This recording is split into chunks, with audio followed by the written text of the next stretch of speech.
art haul videos is when the artist or the creative shares things that they repurchased and why they repurchased them. So, not just art hauls that, give examples or materials that folks are trying out, for the first time, but things that folks continually go back to that are staples of their art kits are really helpful for me to understand like what they liked about the particular material and why they continue to repurchase it, re-up on that particular one. So I shared in my first video in this series of mixed media starter kits like some of the tools that I have incorporated into my toolkit since about November, December of 2024. This series shares that I started back into my creative process in 2020 around the height of the pandemic, but November, December of 2024 is when I started to really create a sketchbook practice. And so this series is highlighting the tools that I have added to my toolkit since then. And this video in the series is either 5 or 6, but I think it's 6. This one is focused on items that I have repurchased so far and why. And I only have a few. I'm not going to make this a really long video. Um, One of the materials in this list that I could go on and on about is paper that I've repurchased, but I'm going to do a separate video in the series where I talk about all of the paper that I've repurchased. I'm just going to focus on one particular one. So I'm going to start with color pencils, and one particular color pencil that I have repurchased, and as you can see, it's just a little baby nub right now. Um, but the Dark Indigo by Faber-Castell's Polychromos.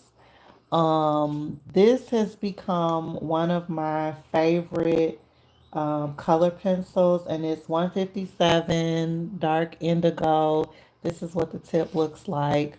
And one of the things that I have learned after using the Polychromos dark indigo is that all dark indigo pencils are not created equally. Um, so, for instance, in the Caran Dash Luminance Dark Indigo pencil, it is very different from this one.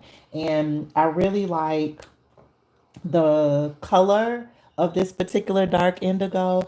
And let me show you, I can show you some of the, um, can show you an example of what this dark indigo looks like. So this is a piece that I did. And this is just like a quick sketch. Um, but this, I used dark indigo, some orange, and then this other color called lichen green. But this is what the shade of this particular dark indigo looks like. It's not too dark. I feel like it's like the perfect shade that isn't like dark, but still gives like this really pretty blue hue. So this is my favorite pencil, and I feel like, I should not be without it. So I have two backups. So that is my first recommendation or example of a material that I have repurchased, and it's the Polychromos Dark Indigo 157 pencil. Okay, the next thing that I will recommend, or again, just sharing what my repurchase materials are these highlighters by Stabilo Boss. These are like the chunky ones that have the chisel tip. And I can show you. I have a video where I talk about these in the series called Chunky Materials. If you want to see more about how these lay down and what they look like in comparison to each other, like I have some muted, more matte colors, and then one fluorescent color. So in that Chunky Materials video, I share more about and show you all what these colors look like. So I love these. I love that they are matte, muted highlighters. I like using markers in my work, but because I don't like marker paper because of the feel of the marker paper. Highlighters are a good alternative or option for me because they don't bleed through like mixed media paper. Um, but just as an example of what these highlighters look like on paper, this is some examples of like some little collage pieces that I recently made using some of the highlighters. And I don't know if these are gonna be like stickers yet, but I when I initially started drawing them, I was thinking about collage pieces. But these are a combination of color pencil, marker, and highlighter. So just want you to see how vivid and bright these can get. This is another example of a quick sketch that I drew with these highlighters. And again, this is a mix of highlighter and color pencil, but like this pink and red is all of the highlighter. Um, let's see, I think I have one more image. Oh, I have two.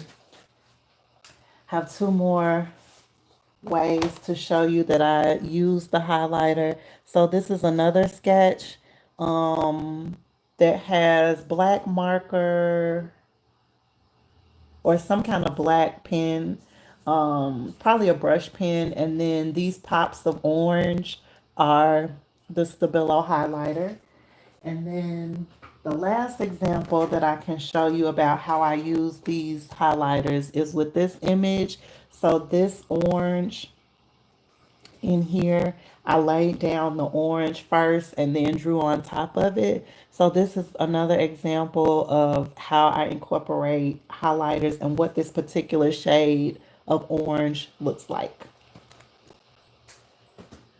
Okay, those are the highlighters. Initially, I purchased this orange one. That's why it looks all beat up and raggedy. And then I really liked it, so I purchased another one. And then when I went to repurchase the orange, I saw that they had other colors, so I picked these up as well. Okay. All right. The next thing that I have repurchased are these Creative Inspirations black watercolor brush pens. Um, I have so many of these to the point where I think these are the old ones in here. The writing has, oh, these are the new ones. The writing has come off of my older ones, but I really, really like these brush pens. The only thing about these are, right, they're watercolor, and so that means that they are not waterproof, right? So they will definitely bleed if you try to put these down and then put another material on top of it, like a wet material, it's gonna bleed. So the only, yeah, the only thing about this is you just have to have a plan, like a layer plan for how you are layering this particular material with other materials. But otherwise, I really like these. I get these at my local art store. They have a brush pen tip, pretty affordable for three, and really compact. I usually also have these in my art travel kit, like when I'm traveling or if I'm, you know, outside painting or sketching rather. Okay, the next repurchase item are these millions of water brushes. Um, so like I shared before, that all dark indigo pencils are not created equally. I can say that all water brush pens are not created equally either, right? So I have tried multiple of these Aquastroke Pro water brushes, and they all end up the same way. Where I'm not sure if you've used a water brush before, but like usually what happens is you're able to take the top off like this, right? But what happens with the Aquastroke brand is the little suction, um, the little suction piece in the middle that's supposed to keep the water, like evenly balanced, it always gets messed up. So I knew, I felt like, okay, I really like water brushes, so maybe I should just stop buying Aquastroke. So I did that. I stopped buying this particular brand, and I have a Pentel. This is a Pentel uh, water brush. This is an aqua stroke, but this one has been working relatively well. And then this is a Kuretake water brush. This one is the most expensive water brush that I purchased so far, but I have not had the same issues that I have had with these aqua stroke brushes. Um, the Kuretake and the Pentel have worked amazing. I really like having water brushes like when I travel.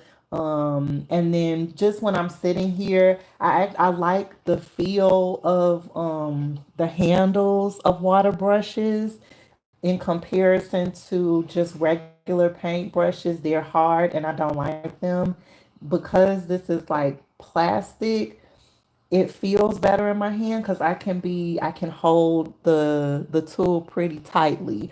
So that's something again that I wouldn't have known unless I was using these materials, right? So, if you're a sensory person, and this goes to sensory, I'm bringing in the mental health piece here, right? Like, if you're a sensory person, like touch and how things feel to you. For me, this is one of the reasons why I usually stick with a water brush because I just like how it feels in my hand in comparison to some of the other um, paintbrush handles. That is a good segue into the paintbrushes that I have spent some money on. I have a full set of Montmart, Monte, Mart, Marte, Montmart paintbrushes that work just fine. But I don't like the handles. The handles are very hard. Again, to the point about being a sensory, having sensory issues and needing things to feel a certain way in my hand. Um, and also, because I'm somebody that grips tools really tightly, I needed to feel a certain way too because it can hurt after a while with harder brushes. So these are the brushes that I have spent some, I won't say considerable money because there are more expensive brush sets out there, but these are more expensive than I have, ever purchased um, brushes for. But there's a reason. So these are all from the Princeton line of paint brushes, but these are the Princeton Umbria, and then this one is the Princeton Velvet Touch paintbrush, and these both have like this velvet touch feeling to them. So like it is like a smooth kind of surface. It's not hard. And then these, because this one is, I don't know, plastic. I guess that's the best way to describe it. This one also, it has a different feel to it than this one, but it still has this like smooth, velvet touch to it. So I spend a little bit more money on my brushes because I know that I need them to feel a certain way in my hand. And from what I've come across, and I am no paintbrush expert at all. Okay, I am not a paintbrush expert. I am just somebody that has sensory issues and need the material to feel a certain way in my hand. And from what I can tell, from what I've tested out when I've gone to like local art stores, these are the ones that feel better. And so, yeah, if you're a sensory person and need your materials, your paintbrushes to feel a certain way, maybe check out the Princeton Velvet Touch line. And then try them out in your local store if you can, if they're there. This is what I've been using and what I will continue to use until I find something different or until one of y'all suggests something else or another line that has like this velvet touch option. Okay, let's see. This video is getting long. I have not drank my coffee.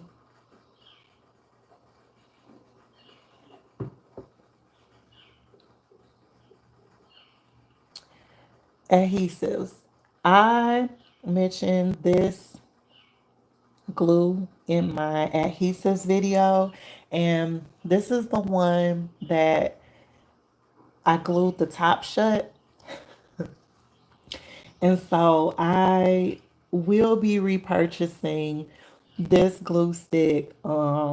It's my preference in relation to the other two that I have. Like I mentioned in that other video, I'm not sure why I prefer this one over the other ones. It's a really good glue. Like I said, it's acid free, and then it's the extra strength permanent bond, so it definitely has long lasting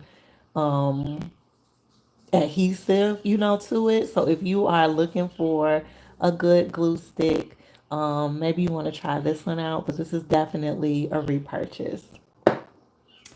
Okay, we got two more things left. So I talk about paint as well in my longer video on paint. So definitely check out the rest in this series. So I'm not going to spend a whole lot of time making the distinctions between these two palettes. If you want to hear my longer thoughts about them, definitely check that other video out that says paint. But I started off with the Kuretake Art Nouveau set, and this is what it looks like. I absolutely love the way that the paint went down. I love the colors. So I purchased not the full set, but like a half set of the regular, kind of color line. And so I love the Kuretake Gansi Tambi paint. So that has become one of my permanent staples in my toolkit right now. I'm also feeling the Blick matte acrylic paint. But for the most part, when I want to paint, I reach for these sets. So I will be repurchasing out of this palette. I have to get another ecru beige. I definitely want to re-up on my pinks. I really like this grayish blue color, and then definitely this cobalt green. So I plan to get, and this pea green is nice too though. I plan to keep this set because clearly, it's not finished, but there are ones that I've used multiple times that I would love to build a separate palette with just those colors that I predominantly use out of all of these sets. So these are the Kuretake paint sets.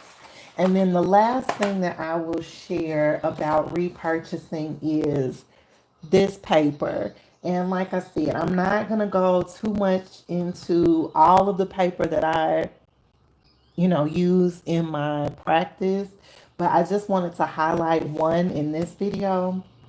And I wanted to talk about this, I say Caran Dash, Caran Dash mixed media pad, and this is the 11 by 16, the A3 190-pound mixed media hot press paper. And you can use this for dry and wet media. This has become my favorite paper to use. And it's relatively expensive, for 20 sheets of paper. I think it's $25. But because it's 11 by 16, usually what I do is just cut it in half and use it.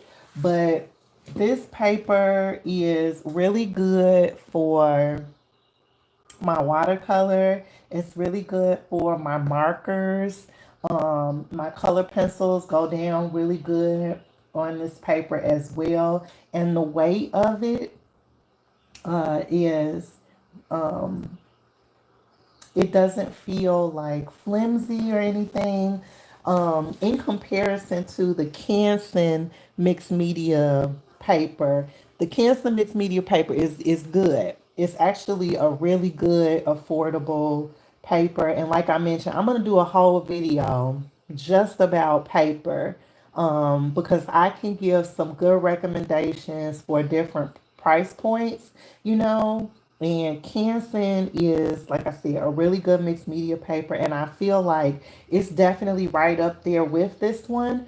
But the Canson mixed media paper has a lighter weight to it. So you can definitely tell the difference between that mixed media paper and this one. So if you are looking for a relatively more affordable mixed media paper that is not like Arches or some of the other really, really expensive papers, I would definitely say try the Caran d'Ache